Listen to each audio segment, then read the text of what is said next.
هتبص على تليفونك، هتلاقي رسالة من حد بيحبك بيضحك مع حد تاني. قلبك هيدق أسرع من غير إذن منك، مش هتفهم ليه. الغيرة دي مش قرار، هي حصلت قبل ما عقلك يخلص الجملة اللي قراها. بس الإجابة الحقيقية أغرب من كده بكتير. الغيرة مش عيب في شخصيتك، ومش دليل على إنك إنسان مهزوز. هي نظام إنذار قديم قوي جدا، اتصمم من مئات الآلاف السنين وسط ناس ما كانتش عندها تليفونات ولا رسايل، بس كان عندها حاجة أهم بكتير: البقاء. خليك معايا شوية، الموضوع مش هيبقى زي ما فكرت. في أواخر الثمانينيات، عالم النفس التطوري ديفيد باس من جامعة تكساس عمل تجربة بسيطة على السطح، بس نتائجها قلبت فهمنا للغيرة كله. سأل مئات الرجالة والستات سؤال واحد: تخيل إن شريكك بيخونك، إيه اللي هيوجعك أكتر؟ إنه بيحب حد تاني عاطفياً، ولا إنه بيمارس علاقة جسدية مع حد تاني؟ الفرق في الإجابات كان صادم. الرجالة في أغلبهم قالوا الخيانة الجسدية هي الأوجع. الستات في أغلبهم قالوا الخيانة العاطفية هي الأوجع. ليه يا ترى الدماغ البشري بيقيس الخيانة بمعيارين مختلفين حسب النوع؟ الإجابة موجودة في جينات مش في مشاعر. لو رجعنا لأجدادنا الأوائل قبل ما يكون في فحص أبوة ولا دي إن إيه، الراجل كان عنده مشكلة بيولوجية واحدة يستحيل يتأكد منها بنفسه: هل الطفل ده ابنه فعلا؟ الطبيعة ما كانتش هتسيب حاجة بالحجم ده للصدفة، فطورت في دماغه إنذار حساس جدا لأي إشارة على خيانة جسدية، لأنها الخطر المباشر على استمرار جيناته. الست من ناحية تانية كانت متأكدة 100% إن الطفل ابنها.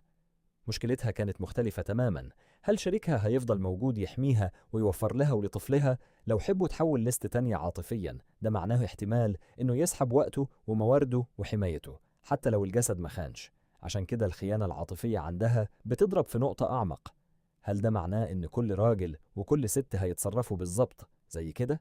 لا طبعا، احنا مش عبيد لبرمجة قديمة، بس النظام ده لسه موجود جوانا بيشتغل في الخلفية، حتى لو حياتنا دلوقتي مختلفة تماما عن حياة الصياد القديم. فكر في اللحظة اللي حسيت فيها بالغيرة آخر مرة.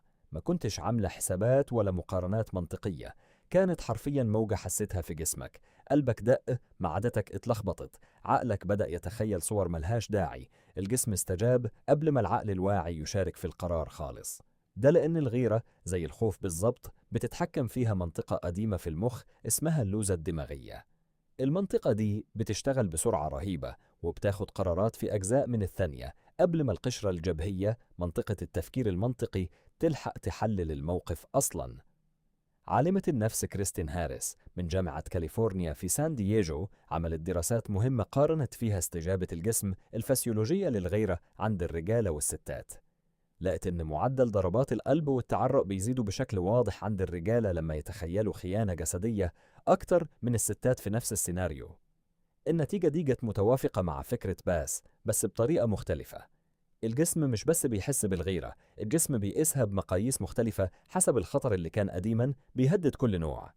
بس خلينا نرجع لسؤال أهم: ليه أصلا حتى نظرة عابرة أو رسالة بريئة ممكن تشعل الغيرة حتى في علاقة مستقرة وآمنة؟ الإجابة موجودة في نظرية معروفة اسمها نظرية الاستثمار الأبوي، حطها العالم روبرت تريفرز في السبعينيات. النظرية بتقول إن كل نوع بيحسب استثماره في التكاثر بشكل مختلف. الست بتستثمر 9 شهور حمل بالإضافة لسنين رضاعة ورعاية، الاستثمار ده ضخم وما يترجعش. الراجل من ناحية بيولوجية بحتة ممكن يستثمر أقل بكتير في اللحظة الأولى. الفرق ده خلق ضغط تطوري مختلف على كل نوع عشان يحمي استثماره. الست بتبحث عن التزام وموارد مستمرة، الراجل بيبحث عن تأكيد على الأبوة. الغيرة في الحقيقة هي الحارس اللي كل نوع طوره عشان يحمي استثماره الخاص. هل الموضوع ده يعني إننا محكومين بالكامل بجينات أجدادنا؟ لا. الثقافة، التربية، القيم الشخصية، كل ده بيشكل إزاي الغيرة تتحول لتصرف. واحد ممكن يحس بالغيرة وما يعملش حاجة غير كده، واحد تاني ممكن يحس بنفس الإحساس ويتحول لسلوك عدواني. الفرق مش في الإحساس نفسه، الفرق في القرار اللي بيجي بعده. في يوم من الأيام عالم النفس التطوري ديفيد باس نفسه اتسأل: طيب لو الغيرة خطيرة كده وممكن تتحول لعنف، ليه أصلا استمرت في الجينات البشرية لملايين السنين؟ منطقيا الطبيعة كانت المفروض تتخلص من أي صفة بتسبب مشاكل بالحجم ده. الإجابة كانت عكسية تماما لما كنا متوقعينه. الغيرة نفسها في أغلب الحالات كانت بتحمي العلاقة مش بتدمرها. الشخص اللي بيحس بالغيرة بيبقى أكتر انتباه لشريكه، بيدي وقت أكتر، بيحاول يثبت قيمته في العلاقة